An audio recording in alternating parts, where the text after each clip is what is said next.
She sat on this computer chatting to an online predator who's about to abduct her. It was January 2002 in Pittsburgh. If you're old enough like me to remember the early days of the internet, we had no idea how dangerous things could get. It was actually magical back then. Like, what do you mean I can talk to anybody from anywhere in the world? Alicia Kozak was doing just that. She was a really sweet 13-year-old girl, beautiful, kind, and a very pure and innocent soul. And she's a teenage girl at this point. A teenage guy starts talking to her and she's flattered and she's really appreciative of the friendship. She really did believe that he was the same age as her. I mean, why would somebody lie? So this went on for months and months. They developed this relationship. She believed that she was talking to another teenage boy, but things were about to take a very, very dark turn. Now, New Year's Day, there was this big celebration at Alicia's house with all of her family, and she thought to herself, what harm could it do to just quickly pop outside, nobody will even know that I was gone, and just say hello to this online friend in real life? She innocently thought she would literally be back in a few minutes. So she said to her mum, I've got a bit of a poorly tummy, can I just be excused for a second and just go to my room? So her mum obviously said yes. Instead, Alicia snuck out the door right into a predator's trap. So she snuck to the end of the road and she was like, that's really weird, I can't see anybody here, we were meant to meet. There was absolutely nobody around, but it was really, really cold and very eerie. The next thing she knew, she was bundled into a car. And in the chaos, she was like, oh my god, what the hell is going on? Where am I? All she could see in this vehicle were handcuffs and ropes. Inside of the car with her was a 38-year-old man, Scott Tyree. And it didn't even dawn on her at first that this was the person who was pretending to be her friend online. He drove and drove and drove, and she was just begging, praying that somebody was going to be able to spot her and rescue her, but no luck. And this went on for 5 hours. Imagine being kidnapped and literally not knowing where the hell that person is taking you for 5 hours. And the horror wasn't over at the end of the drive. When he finally made it to Virginia, he then bundled her down into a pitch black locked basement. Now, he actually knew she was terrified of the dark from the conversations that they'd had, and he was literally using this against her. He then stripped her off and AR'd her, but it wouldn't be the last time.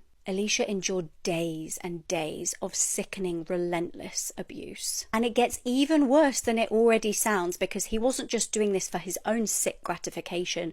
There were others who wanted to watch. He beat her, AR'd her, broke her nose, all on camera on a live stream. But Alicia was smart and she knew, if I want to survive this, if I actually want to get out of here, it's no use just fighting against him because he's a grown man. She was like, I need to be clever about this and I need to try and get him attached to me, because then it would make it even more hard for him to actually kill me. And it actually worked. He even admitted to her, I'm starting to like you too much. So suddenly, on the 4th day, when he'd actually gone out to work and left her down there, she heard a massive crash. She was startled. She was like, oh my god, who is that? She could kind of hear shouting, somebody saying that they had a weapon, and she just genuinely thought, these people have come to kill me. It was the police though. They'd come to rescue her. She had no idea, and in her terrified state, she actually crawled under the bed. She didn't want to be found. She was convinced, bless her, these are more people that are going to do me harm. I need to hide. She was shaking as she saw these feet coming closer and closer to the bed she was hiding under. She braced herself. She thought, this is the moment when I die. They shouted, crawl up and put your hands on your head, which she did, but to her surprise, they cut her chains off and rescued her. Now, it turns out that some sick person who was actually watching the live stream